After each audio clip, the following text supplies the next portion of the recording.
Right, welcome back to Shed Tune. I'm back in the garage and I've got a new tool to show you today. So whilst searching the internet, I found a tool on Sticky's page for taking the collar off of the crank. So if you have ever done this job, you'll know that this collar is part of a bearing for the mag housing, and it's a real pain in the bum to get off.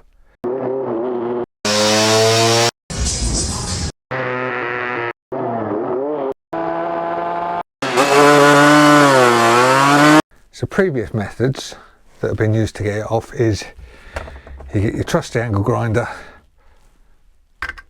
cut a slot in it,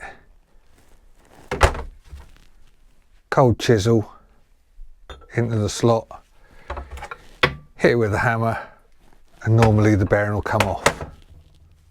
Alternatively, you can use the original Lambretta removal tool, which I do not have to show you, so I'll put a picture in now.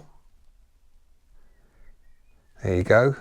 And basically that clamps onto there and pulls it this way and it comes off. But the tool I've found is this bad boy, which works on heat induction. And the premise is that you get this bit really hot, slip it over there, that transfers heat from here into the bearing and allows it to be pulled off dead easy. So I'm going to show you, well, hopefully I'm going to show you an easy way of doing it at not a lot of cost. Right, so this is an old crank that needs rebuilding, so it doesn't really matter if it gets knackered, so I'm going to use this to experiment on to see if it works.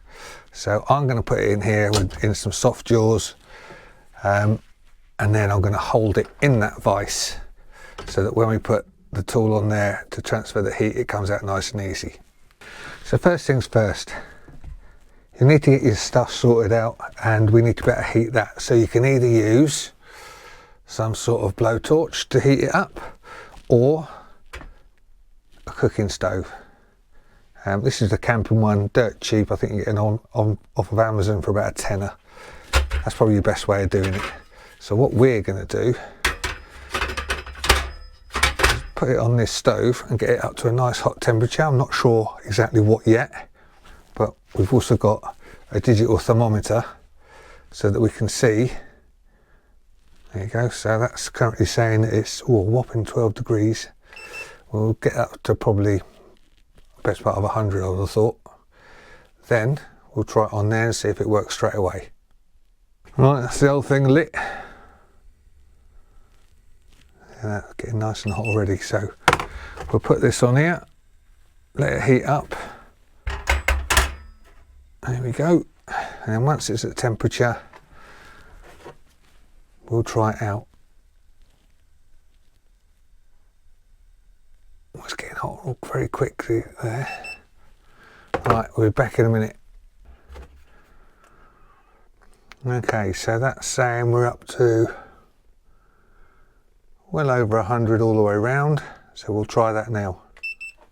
But I've got a pair of gloves on in case it's red hot. Turn that off. Slip that over here. That goes over there nicely. Clamp it. Oh, there you go. And straight away you can see that the bearing's moving with the heat. Give it a wiggle. Come on, come on. Bit more heat.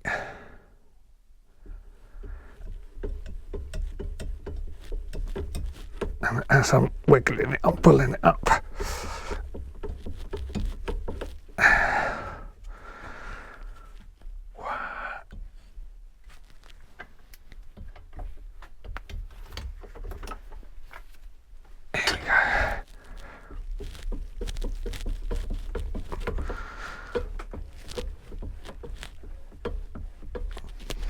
There we go.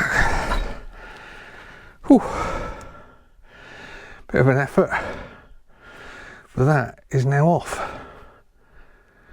Got my out of breath. Shows how unfit I am. And that, as they say, is all there is to it. So there you go. Gets the bearing off dead easy. It's a good tool. Obviously you need some sort of thermometer. It's what I'm going to be using from now on. Doesn't mark the crank whatsoever, dead simple. Right, so there you go, quick video on a new tool. I'll put a link in the description below. Don't forget, go and check out shedtune.shop if you want some merchandise, stickers or whatever. And that's it. I'll see you in the next one. Cheers. That's all, folks.